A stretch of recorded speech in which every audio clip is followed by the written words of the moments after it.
Hello everyone, how are you all? I hope you all are fine. So हमने what we have already discussed. We have discussed about the ecotone. This is like when this is one type of area and this is one type of area, and when they two both are combined, so the area between them what we call them is an ecotone. Okay, तो इसको क्या बोलेंगे हम? ecotone बोलेंगे. यहाँ पे ना बहुत ही यूनिक स्पीशीज भी मिलेंगे आपको, बहुत ज़्यादा हाईली प्रोडक्टिविटी भी मिलेगी. एक हमने ग्राफ चार्ट पे देखा था कि प्रोडक्टिवाइज सबसे ज़्यादा किस में होती है. आई थिंक उसमें मुझे अभी याद नहीं आ रहा, मैं भूल गई हूँ, काफ़ी लंबा टाइम हो गया, काफ़ी लेट बना रही हूँ ये वीडियो भी. तो आई थिंक सेकंड वाली हम ना वो दोबारा देख ही लेंगे. अब मैं गलत शब्द बताऊंगी तो वो अच्छा नहीं रहेगा. बायोमास गैसिफिकेशन देखा था. बायोमास में आप कुछ भी रख सकते हैं. वुड से जो एक्सट्रैक्ट होता है, वही कोकोनट शेल हो गई या फिर कोई और ये जो ब्राउनिश शेल हो गई, किसी भी तरह की शेल हो गई, और ऑर्गेनिक मटेरियल हो गया, जितने भी ये रिन्यूएबल टाइप का सोर्स है बायोमास. इसका गैसिफिकेशन क्या रहता है? गैसिफिकेशन कॉम्प्लेक्स प्रोसेस है, पहले इसको ड्राई करेंगे, पायोलिसिस करेंगे, गैसिफिकेशन करेंगे, फिल्टरिंग करेंगे, फिर उसका और इम्प्योरिटी रिमूव करेंगे, तब जाके वो गैस में कन्वर्ट होंगी. गैस में भी कौन सी गैस में? कंबस्शन गैस में, कंबस्टेबल गैस में कन्वर्ट होंगी. कौन कौन सी गैस निकलती है इसमें से? हाइड्रोजन निकलती है भाई, कार्बन मोनोऑक्साइड निकलती है, कार्बन डाइऑक्साइड निकलती है, ये हो गया. और बहुत सारी एप्लीकेशन है. तो एक थोड़ा सा आप नाम याद रखेंगे. सीविड्स हो गए. एल्गी होती है, रूट नहीं होती है इसकी, प्लांट इसका लीव्स भी नहीं होती है इसकी, स्टीम भी नहीं होता है इसका. इंपॉर्टेंट काफ़ी है. लेकिन एक तरह की जो एल्गी है उसमें से एक टॉक्सिक गैस निकलती है, हाइड्रोजन सल्फाइड, वो थोड़ी हार्मफुल होती है, उसका ध्यान रखेंगे. हम तो क्या ध्यान रखेंगे, लेकिन हम ये ध्यान रखेंगे कि उसमें से इस गैस का जो टॉक्सिक गैस उसका लिंक किससे है? इस सीवीड से भी है. एक तरह का जो नाम था उसका, I am not able to recall. Okay. इसके अलावा और क्या ध्यान रखेंगे कि इसकी एप्लीकेशन बहुत सारी हैं. आप इसको इंडस्ट्रीज में क्या था, एक तो ये पोल्यूशन इंडिकेटर का काम करता है. कमर्शियल पर्पज के लिए भी इसको इंट्रोड्यूस करने की सोच रही है. जैसे फूड में भी यूज होता है, ड्रग में भी यूज होता है, फीड में भी यूज होता है एनिमल के, और फर्टिलाइजर में भी यूज होती है. सरकार भी इसके बेनिफिट भाई, ताकि लोगों को बेनिफिट मिल सके, फार्मर को बेनिफिट मिल सके, इसलिए काफ़ी सारी जो ये पॉलिसीज इंट्रोड्यूस करती रहती है, ताकि इसका जो प्रोडक्शन है, फार्मर खुद इसका प्रोडक्शन करे सीविड्स का. सो ये याद रखेंगे. अपार्ट फ्रॉम दैट हमने इकोलॉजिकल पिरामिड के बारे में देखा था. इकोटोन याद रखेंगे, इकोटोन को भूलना नहीं है. पिरामिड को देखा था. एनर्जी पिरामिड ऐसा होता है, नीचे से वाइड, ऊपर से नैरो. क्यों? क्योंकि हर लेवल पे क्या होती है, एनर्जी रिड्यूस होती है. जब जैसे कि इसने इसको खाया तो ये एनर्जी यहाँ पे गई, उसमें 10% का रिडक्शन हो गया, हीट की फॉर्म में रिड्यूस हुई. इसको जो खाएगा वहाँ पे भी क्या होगा, 10% एनर्जी क्या हो जाती है, रिड्यूस हो जाती है हीट की फॉर्म में. तो ये याद रखेंगे. और जो जैसे अगर आप वेटेज की बात करें ना, वेट के हिसाब से हमेशा ऐसे ही होंगे कि प्राइमरी लेवल पे वेट ज़्यादा होता है, सेकेंड लेवल पे उससे कम होता है, क्योंकि हमेशा जो कंज्यूमर होते हैं वो जो प्रोड्यूसर से कम होते हैं. जो ये इनके जो ये क्या होता है, प्रोड्यूसर से कम ही होते हैं ना कंज्यूमर. ऐसे हम मान के चलते हैं कि जो अपर लेवल कंज्यूमर है वो सेकेंडरी लेवल कंज्यूमर से कम होंगे. लेकिन फिर भी सी में ऐसा होता है कि सी में ये पिरामिड ऐसे अपराइट नहीं होता, वहाँ पे चेंज हो जाता है. तो ये भी याद रखेंगे. और डेट्रियस जो फूड चेन जो होती है वो ग्रेजिंग फूड चेन से कनेक्टेड होती है, ये भी याद रखेंगे. आज के क्वेश्चन देखेंगे. Let's see the first question. Number 1. Consider the following statement regarding the temperate deciduous biomass. ठीक है, बायोम सॉरी, बायोमास कह रही हूँ. Number 1, they are found in, देखो टेम्परेट का तो हमें पता ही है. डेसिडियस का भी आपको पता ही होगा, एवरग्रीन नहीं है, डेसिडियस है, ये भी याद रखें. Okay, they are found in area with a warm, number 8, moist, number 2, and summer, and the cool winter. Number 2, soil of temperate forest are podozoic and fairly deep. Number 3, trees shed their leaves in the summer season. और ये summer season में भाई क्यों करेंगे, winter में करें तो करें, समर में क्यों करेंगे हैं. आगे देखते हैं क्वेश्चन नंबर 2 पे. मैं आंसर नहीं करूंगी क्योंकि मुझे अभी क्लियर नहीं है, पढ़े भी काफी लंबा टाइम हो गया. सो लेट्स, और ओके डिस्कस करेंगे तभी डिस्कस कर लेंगे अच्छे से. Let's move to the next. Consider the following statement regarding the characteristic of tropical rainforest biome. अब यहाँ पे कौन से फॉरेस्ट आ गए, रेन फॉरेस्ट आ गए. ठीक है. Number 1, very high annual rainfall. Okay. Number 2, high average temperature. No, high average temperature कैसे होगा, एवरेज टेम्परेचर की बात करें बेसिकली ये, तो हाई तो नहीं होना चाहिए प्रोबेबली, बट देखते हैं क्या रहेगा. Nutrient poor soil. Okay, I don't think so. It would be true. High level of species richness, that can be true, and that can be true. Maybe only two. Let's move to the these ecosystem would sequester most carbon from a given unit of area.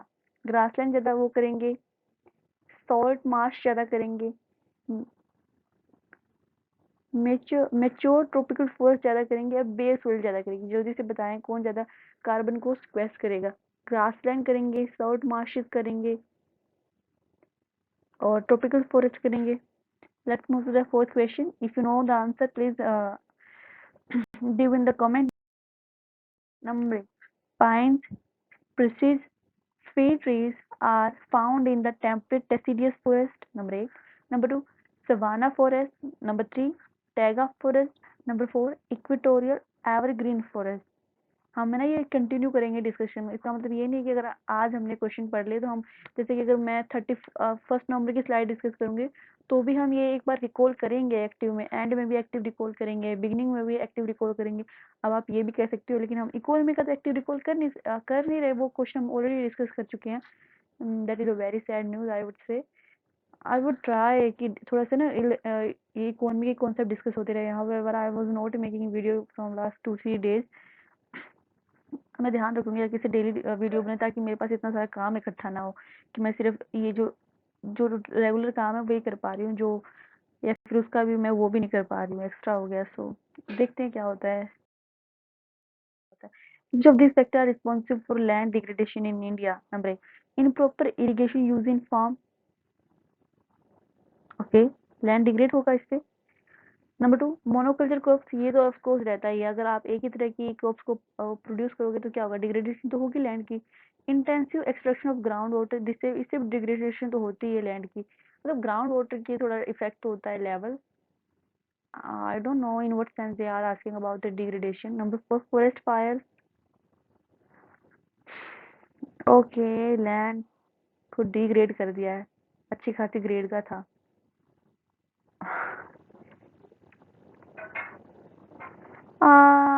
Late me give the wrong answer at least. जब आप गलत answer करते हैं तो आपको ज़्यादा अच्छी चीज़ें याद रहती है। और मुद्दा क्या है, बस याद ही रखनी है चीज़ें, क्योंकि पढ़ तो हम हमेशा ही लेते हैं, समझ भी हमेशा ही लेते हैं, याद नहीं रख पाते चीज़ें, और इसलिए गलती करें क्योंकि गलती से क्या होगा, आप ज़्यादा याद रख पाएंगे। So let me answer the question. Degrade हो रहा है लैंड मोनोकल्चर की वजह से, intensive extraction of ground water की वजह से, फॉरेस्ट फायर्स की वजह से,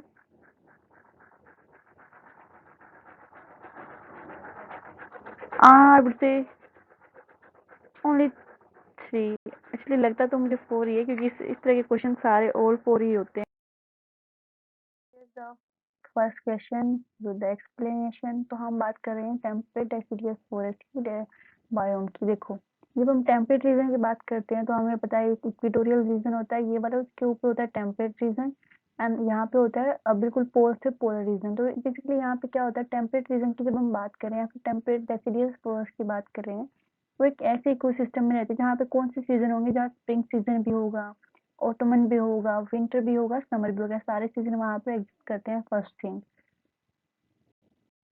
तो, एंड इसके अलावा क्या होता है, बेसिकली जब विंटर आती है, विंटर में क्या होता है कि सारा जो भी एरिया है, लैंड है, वो बर्फ से फिल हो जाएगा, बर्फ से कवर हो जाएगा, एंड जो सनलाइट है वो भी कम, सनलाइट अगर विंटर है तो सनलाइट भी कम होगी।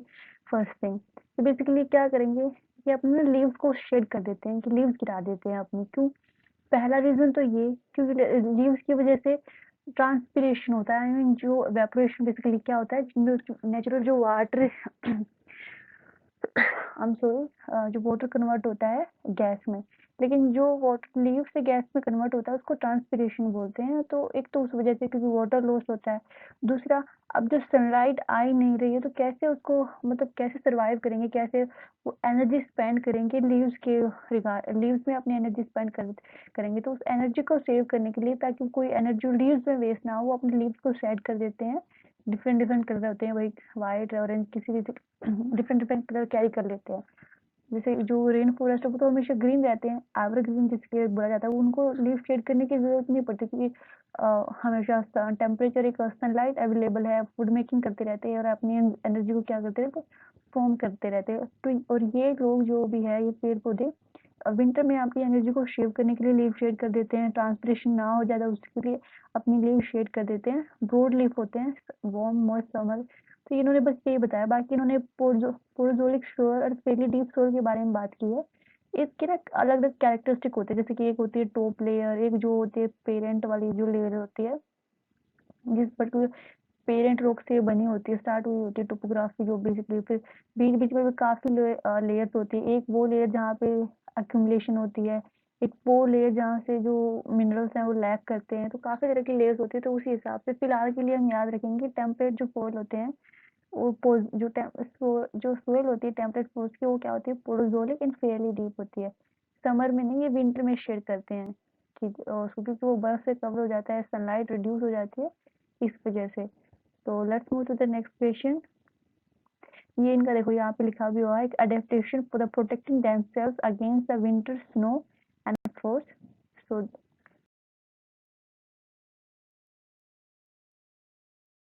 इन्होंने ना यहाँ पे बात कर रहे हैं रेन फॉरेस्ट बायोम की, रेन फॉरेस्ट राइट, ये एवरग्रीन फॉरेस्ट, आप ट्रॉपिकल की बात कर रहे हैं।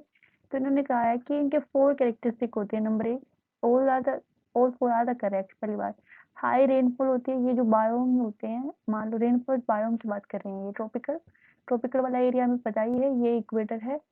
और ये सम आई फॉरगॉट द डिग्री, ये वाली डिग्री और ये वाली डिग्री इनके बीच में होता है, ये ट्रॉपिकल होते हैं। पहली बात, यहाँ पे जो हाई रेनफॉल होता है ये हमें पता है। इन्होंने कहा है कि हाई एवरेज टेम्परेचर है, ये भी याद रखेंगे। न्यूट्रिएंट पुअर सॉइल होती है, क्योंकि यहाँ पे बारिश होती है और बारिश की वजह से जो पानी है उसमें वो न्यूट्रिएंट्स को अपने साथ क्या कर लेता है, बहा के ले जाता है। इसलिए उसको जो जो बाकी जो पीछे बचती है, जो सॉइल बचती है, वो क्या हो जाती है, न्यूट्रिएंट पुअर सॉइल हो जाती है। स्पेशल वीकनेस भी होती है, ये सब तो हमें पता ही है। I don't know how to explain this, how they are special weakness. अब रेन फॉरेस्ट है, टोटली रेन कवर्ड है, तो उसको स्पीशीज को रिक्वायरमेंट के हिसाब से चीज़ें मिलती रहेंगी। हाँ, सनलाइट भी मिल रही है आराम से, क्योंकि अगर आप देखो मान लो बर्फ वाले एरिया में जाएंगे तो वहाँ पे किस एक पर्टिकुलर तरह की स्पीशीज सर्वाइव करेंगी, उन्हें उसी तरह की मॉडिफिकेशन करनी पड़ेगी अपना जो बॉडी, जैसे हीट लॉस ना हो ज़्यादा बॉडी से, तो उस हिसाब से अपनी बॉडी का सरफेस और वॉल्यूम को मेंटेन करना होता है। ईयर स्मॉल हो जाएंगे उनके। इसके अलावा हाइबरनेशन भी करते हैं जैसे बियर, तो काफ़ी सारे चेंजेस करने पड़ते हैं। तो यहाँ पे उनके लिए रहना आसान होता होगा, तो यहाँ पे रिचनेस हो जाती है स्पीशीज की। फिर भी यहाँ पे देख लेते हैं, इसके इन्होंने भी बताया उसको कैरेक्टरिस्टिक होती है species richness, nutrient poor soil, high average temperature, high annual rainfall. ये इन्होंने यहाँ पे बताया गया है, क्यों? क्योंकि जो हैवी रेन होती है उस क्या कर लेती है, लीच कर देती है टॉप लेयर को। जब लीच करेगी उसको क्या हो जाती है, न्यूट्रिएंट पुअर हो जाएगी। क्योंकि और हाई टेम्परेचर क्यों होता है, क्योंकि इक्वेटोरियल रीजन है। स्पेशल रिचनेस क्यों होती है, क्योंकि ये एक्सप्रेस, देखो इन्होंने ऐसे कुछ ऐसे ऐसे यूनिक चीज़ तो लिखी नहीं होती, very normal thing they have written. तो हम थोड़ा सा हल्का से आइडिया रखेंगे, और इसको बेसिकली मुद्दा ये नहीं कि how much we know, the point is how much we able to remember at the point of the time when we need it the most, right? At the time of the examination, how much we can recall, how much we can retain at that particular period of time. This is one is the most important thing. So this is what we call the smart study. Third question, तो start masses के बारे में जानते हैं। चीजें ऐसे start करते हैं हम। लैंड और कोस्टल एरिया के जो ये होते हैं ना, बीच में होते हैं, इनको साल्ट मार्शेस बोलते हैं। मतलब ऐसे बीच में ही होते हैं ये साल्ट मार्शेस। तो जब हम बात करते हैं, एक तरह से इकोटोन का काम करने लग गई है। और ऐसी जगहों पे क्या होती है, जहाँ जो दो पर्टिकुलर टाइप के इकोसिस्टम मिलते हैं जहाँ पे, वहाँ पे होती है very high diversity of species, species richness होती है वहाँ पे, प्रोडक्टिविटी भी अच्छी होती है। तो हम ये याद रखेंगे कि साल्ट मार्शेस के बारे में एक स्पेल के ये याद रखेंगे। होता क्या है, जितनी भी नदियाँ हैं, एक लो लाइंग एरिया पे बहुत सारे सेडिमेंट लेके आती है और वहाँ पे क्या कर देती है, छोड़ देती है। लो लाइंग है, रिवर्स आ रही है, सारे सेडिमेंट्स को वहाँ पे छोड़ दिया है। अब सेडिमेंट्स वहाँ पे इकट्ठा हो गए। अब इसके अलावा जो ओशन में टाइड्स होती हैं, वो भी क्या करती है, वहाँ पे सोल्ट को डिकम्पोज कर, सोल्ट को इम्पोज कर देती है वहाँ पे। जैसे अब टाइड्स आ रही हैं जा रही हैं, आ रही हैं जा रही है, जब जाएंगे तो वहाँ पे क्या करके जाएंगे, पहले तो वही सेडिमेंट डिपॉजिट हो गया, अब वहाँ पे सोल्ट भी डिपॉजिट हो गया। और जो एरिया बन गया है वहाँ पे, उसमें क्या पाइनोर स्पीशीज, जो प्राइमरी स्पीशीज होती है, मतलब पहले वहाँ पे कुछ नहीं था, तो पाइनोर स्पीशीज जो है वहाँ पे डेवलप होना स्टार्ट हो जाती है। मान लो कोई भी एक पौधा डेवलप हुआ, दो तीन तरह की स्पीशीज डेवलप हुई पौधों की, और वो किसके अकॉर्डिंग होगी भाई, सॉल्ट वाला एरिया तो सॉल्ट से क्या होंगे, रेजिस्टेंस होंगी, मतलब सॉल्ट वाले एरिया में ग्रो कर पाएंगी, इस तरह की स्पीशीज होंगी। फिर वो डाई कर गई तो ये ऑर्गेनिक मैटर भी यहाँ पे क्या हो गया, एक्यूमुलेट हो गया। ऐसे ही मतलब पैदा होती रहती है, डाई करती रहती है, और धीरे धीरे क्लाइमेक्स कम्युनिटी पे पहुंच जाती है, इसको तो क्या बोलते हैं, सक्सेशन। फिर ये जो एक कम्युनिटी में चेंजेस हो रहे हैं बार बार फ्रॉम दिस कम्युनिटी, जिसको क्या बोलेंगे, serial stages. First community serial stage, the second communities वो भी एक सीरियल स्टेज होगी, और इन सबको क्या बोलेंगे, चेंजेस इन द कम्युनिटीज को बोलेंगे सीरे। एंड जो प्रोसेस है of change from pioneer to climate तक पहुंचने के उसको क्या बोलेंगे, सक्सेशन बोलेंगे, दैट्स ऑल। तो बेसिकली यही है, साल्ट मार्शेस पहले सेडिमेंट इकट्ठा हुए, सोल्ट भी वहाँ पे एक्यूमुलेट हो गया, टाइल्स ने वहाँ पे सोल्ट एक्यूमुलेट कर दिया, फिर ऑर्गेनिक ये जो मैटर है वो भी यहाँ पे क्या हो गया, एक्यूमुलेट हो गया, क्योंकि स्पीशीज क्रिएट हुई, फिर डाई हो गई, फिर बनी, फिर हो गई। इसी तरह से क्या हुआ, एक क्लाइमेट कम्युनिटी यहाँ पे डेवलप हो गई है, जो क्लाइमेट स्पीशीज होगी वो, इसकी प्रोडक्टिविटी काफ़ी हाई होती है। इसके अलावा इसके और फीचर्स क्या है, ये हॉटस्पॉट एरिया होते हैं, स्पीशीज रीजन पे काफ़ी ज़्यादा होती है। कार्बन सिक्वेस्टर में भी काफ़ी, मतलब कार्बन सिक्वेस्ट भी काफ़ी उनको वो है, ग्रेटर होता है इनका सिक्वेस्ट्रेशन। यहाँ पे लिखा भी हुआ है, जो सॉल्ट मोसिस होते हैं sequester carbon at a rate 2 or 4 times greater than that recorded for the mature tropical forest. तो ये हम याद रखेंगे, ecosystem would sequester most carbon for a given unit of area. Grassland है, मैच्योर ट्रॉपिकल फॉरेस्ट है, bare soil है, या salt marches है। तो एक इकोटोन की तरह एरिया होता है। ये इन्होंने क्या कहा, यहाँ पे इन्होंने लिखा हुआ है कि coastal blue carbon habitat recognised for their ability to store carbon within and above and below ground biomass and sediment. So ये याद रखेंगे। ये द क्वेश्चन नंबर 4, इन्होंने ये यहाँ पे स्पीशीज दी हुई हैं, मतलब ट्रीज बताए हुए हैं, ये आपको बताना है कि कौन से बायोम में मिलते हैं, कौन से उसमें पाए जाते हैं, फॉरेस्ट में पाए जाते हैं। इन्होंने कहा कि ये सवाना फॉरेस्ट में पाए जाते हैं। However I was not aware about that, wait a minute, I think they have mark it wrong ना, ये ताइगा में पाए जाते हैं आई थिंक, या ताइगा में, ये सवाना नहीं ताइगा, आई थिंक इन्होंने यहाँ पे गलती से मार्क कर दिया ये।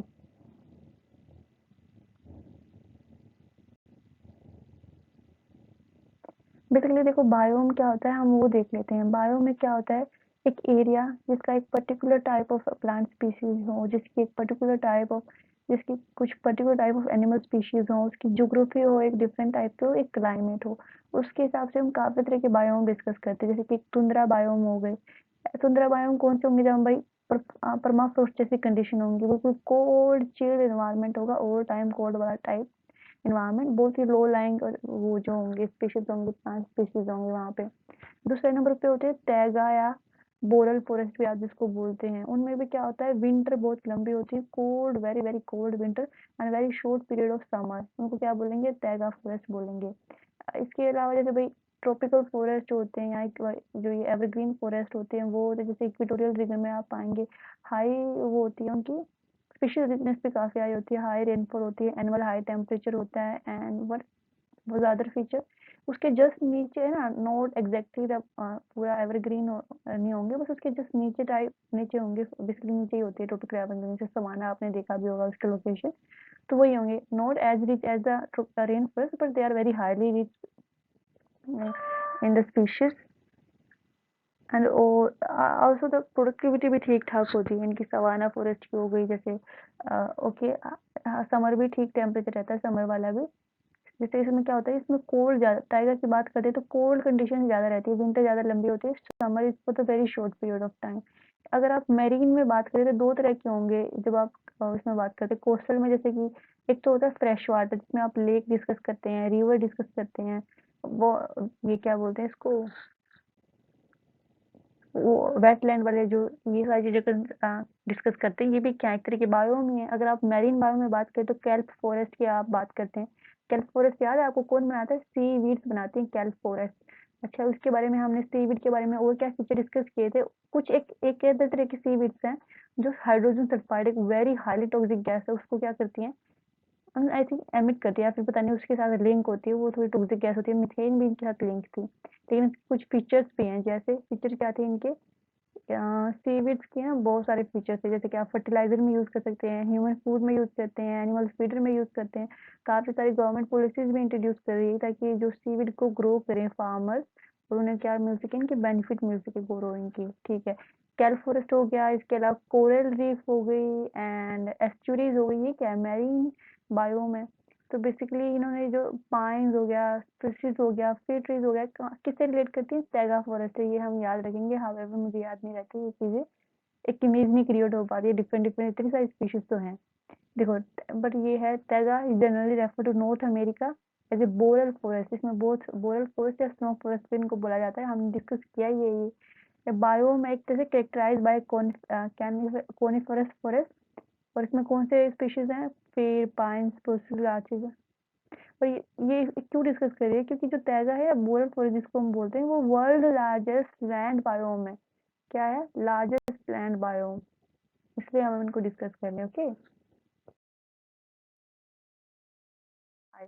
which of the person responsible for land degradation, मैं कह तो रही थी इस तरह क्वेश्चन में और फोर ही होता है।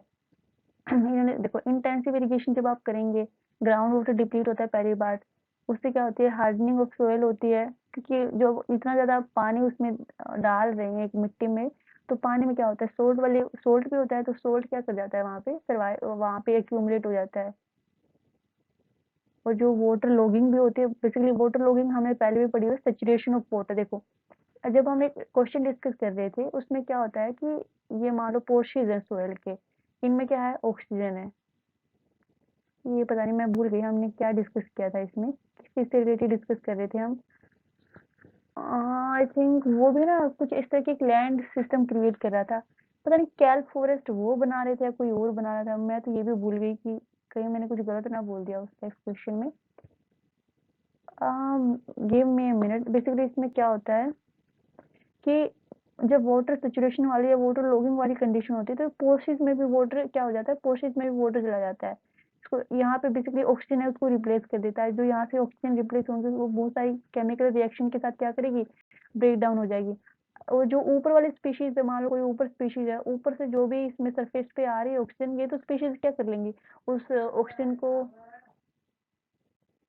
से, मान लो सरफेस पे जो भी ऑक्सीजन आ रही है पर्टिकुलर पीरियड ऑफ टाइम के लिए, ये जितने भी ऑर्गेनिज्म अपर साइड पे उन्होंने उसको कंज्यूम कर लिया, नीचे कोई ऑक्सीजन वैसे ही नहीं बची है। अगर जो थोड़ी बहुत थी उसने अपनी कन्वर्ट हो गई है, वाटर में बेसिक ऑक्सीजन होता है, लेकिन जो रेस्पिरेशन में ऑक्सीजन यूज होती है वो O2 यूज होती है, ऐसा नहीं कि ये वाली ऑक्सीजन हम यूज कर लेंगे, इसमें तो अपने पहले ही बॉन्ड बनाए हुए वाटर के साथ।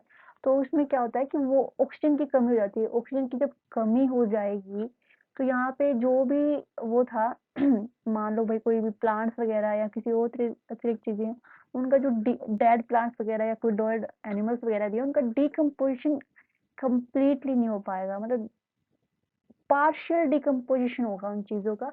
उस वजह से कुछ लैंड क्रिएट होते हैं, मुझे याद नहीं आ रहा जो, मैं वेट अ मिनट, मैं याद करने की कोशिश करती हूँ। तो इनको बोलते हैं पीट लैंड, या आई गॉट इट। पीटलैंड होते हैं, कार्बन अच्छा से काफ़ी ज़्यादा कार्बन को स्टोर करते हैं, काफ़ी ज़्यादा इंपॉर्टेंट लैंडस्केप है ये भी हमारे लिए, तो ये याद रखेंगे। तो इन्होंने क्या बताया कि वाटर लॉगिंग होती है किस, देखो लैंड इतना ज़्यादा आप क्या करोगे, इरिगेशन करोगे तो वाटर लॉगिंग होगी सोयल में, हायर सैलिनिटी होगी, ये हम याद रखेंगे। इतना ज़्यादा पानी आ रहा है, मान लो खारा पानी है, तो जो वो पानी तो एवेपोरेशन से उठ जाएगा, बचेगा क्या, साल्ट वहाँ पे बच जाएगा, तो उसकी क्या हो जाएगा, बेसिकली फर्टिलिटी रिड्यूस कर देगा। और ज़्यादा इरिगेशन से वाटर लॉगिंग कंडीशन भी क्रिएट होती है, ठीक है। उससे भी क्या होगा, सोइल डिग्रेडेशन होगा। Number 2, monoculture crop. हाँ, एक अगर आप एक ही तरह की क्रॉप को कर रहे हैं, उससे क्या होगा,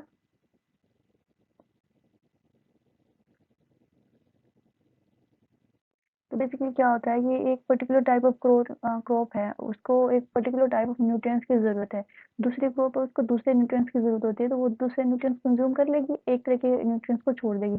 अगली बार आप ये क्रॉप उगाएंगे तो ये दूसरे तरह के न्यूट्रिएंट्स को कंज्यूम कर लेगी, दूसरे तरह को छोड़ देगी। लेकिन अगर आप एक ही क्रॉप उगा रहे हैं तो एक ही टाइप के न्यूट्रिएंट्स को कंज्यूम कर रही है, धीरे धीरे वो न्यूट्रिएंट्स की जो मात्रा है कम हो रही है, उसके लिए आप फर्टिलाइजर यूज करेंगे, वो तरह की चीजें यूज करेंगे, केमिकल्स यूज करेंगे उसकी प्रोडक्टिविटी फिर इसको इंक्रीज करने के लिए, that is harmful, even that chemical also lead to the harm to the and also reduce the fertility of the soil. So this is